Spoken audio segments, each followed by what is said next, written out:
Once upon a midnight dreary, while I pondered, weak and weary, over many a quaint and curious volume of forgotten lore, while I nodded, nearly napping, suddenly there came a tapping, as of someone gently rapping at my chamber door.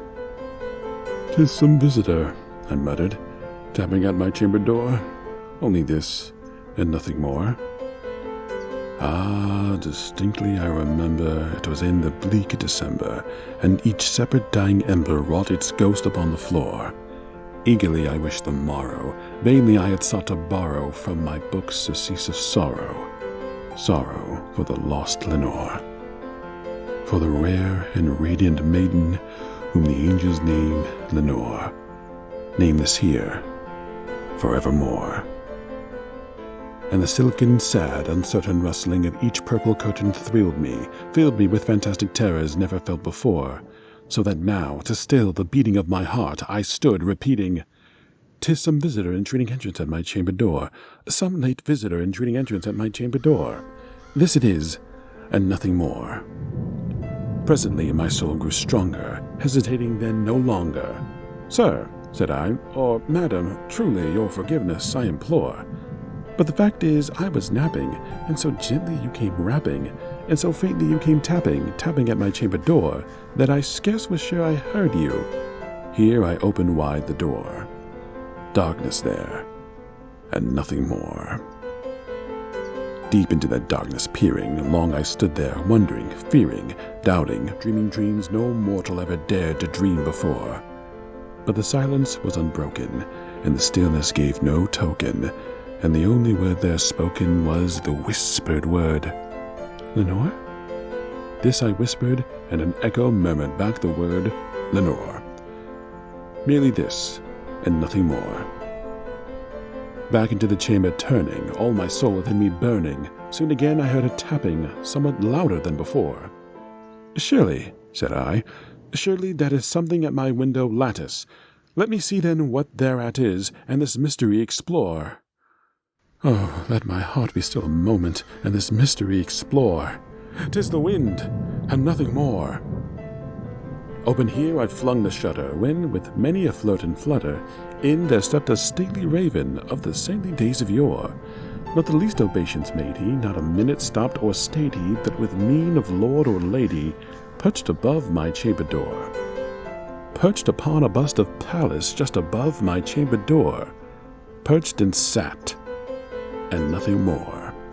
Then this ebony bird beguiling my sad fancy into smiling, by the grave and stern decorum of the countenance it wore. "Though thy crest be shorn and shaven, thou," I'd said, "art sure no craven.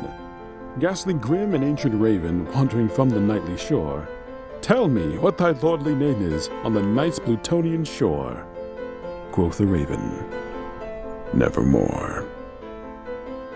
Much I marvel this ungainly fowl to hear discourse so plainly, though its answer little meaning, little relevancy bore, for we cannot help agreeing that no living human being ever yet was blessed with seeing bird above his chamber door, bird or beast upon the sculptured bust above his chamber door, with such a name as Nevermore.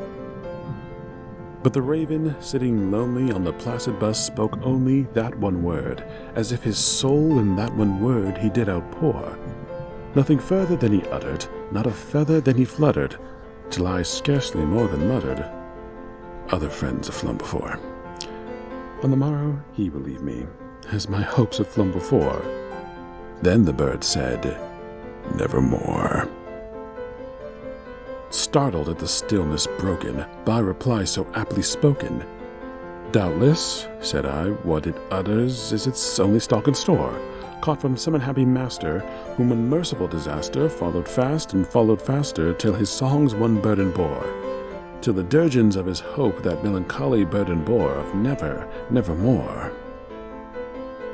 But the raven still beguiling my sad fancy into smiling, straight I wheeled a cushioned seat in front of bird and bust and door. Then upon the velvet sinking, I betook myself to linking fancy onto fancy, thinking what this ominous bird of yore, what this grim, ungainly, ghastly, gaunt, and ominous bird of yore meant in croaking, nevermore. This I sat engaged in guessing, but no syllable expressing, to the fowl whose fiery eyes now burned into my bosom's core. This and more I sat dividing, with my head at ease reclining on the cushion's velvet lining that the lamplight gloated o'er. But whose velvet violet lining that the lamplight glowing o'er, she shall press, nevermore. Then, methought, the air grew denser, perfumed from an unseen censer, swung by seraphim whose footfalls tinkled on the tufted floor. "Wretch," I cried, "thy God hath lent thee, by these angels he hath sent thee, respite, and nepenthe thee from thy memories of Lenore. Quaff, quaff this kind nepenthe, and forget this lost Lenore." Quoth the raven, "Nevermore." "Prophet," said I, "think of evil, prophet still, if bird or devil, whether tempest sent or whether tempest tossed thee here ashore, desolate yet all undaunted, on this desert land enchanted, on this home by horror haunted, tell me truly, I implore, is there balm in Gilead? Tell me, I implore." Quoth the raven, "Nevermore." "Prophet," said I, "think of evil, prophet still, if bird or devil, by that heaven that bends above us, by that God we both adore, tell this soul with sorrow laden, if within the distant Aidenn it shall clasp a sainted maiden, whom the angels name Lenore. Clasp a rare and radiant maiden, whom the angels name Lenore." Quoth the raven, "Nevermore." "Be that word our sign of parting, bird or fiend!" I shrieked upstarting. "Get thee back into this tempest and the night's Plutonian shore. Leave no black plume as a token of that lie thy soul hath spoken. Leave my loneliness unbroken. Quit the bust above my door.